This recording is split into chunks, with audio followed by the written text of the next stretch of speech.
to the latest on the Air India crash that killed 241 people on the plane and more on the ground. Incredibly, and incredible is the word here, one passenger survived after this Boeing 787 heading for London went down right after takeoff yesterday. It had only been in the air 1 minute. Anna Korn is near the crash scene and has the latest. Good morning. One of the two black boxes have been recovered from the crash site behind me within 24 hours of that fatal crash.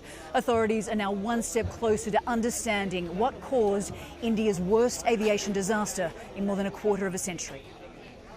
This is the moment captured on security cameras when Air India Flight 171 took off from Ahmedabad for the 9.5-hour flight to London. But seconds later, the Boeing 787 starts slowing. The two pilots on board issued a mayday call, but it was too late.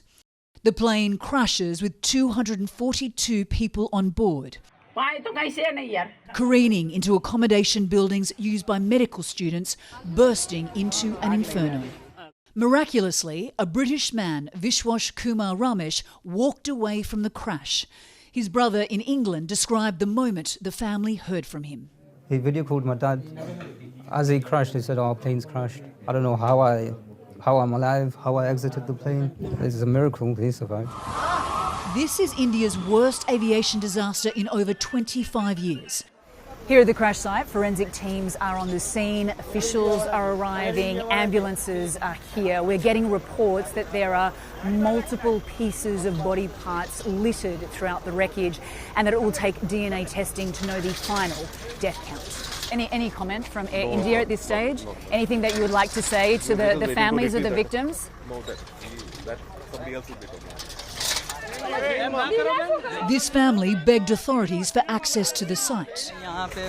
Ravi Thakur hasn't heard from his mother, who served food at the hostel which the plane crashed into. She was caring for his 2-year-old daughter. Both are missing. How are you coping? He tells me, we have only one hope, that they survive.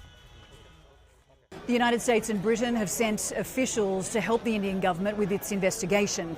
Authorities have begun handing bodies back to the families after conducting DNA testing. Nate, this is a nation in mourning. Back to you. Anna Korn in India. Thank you.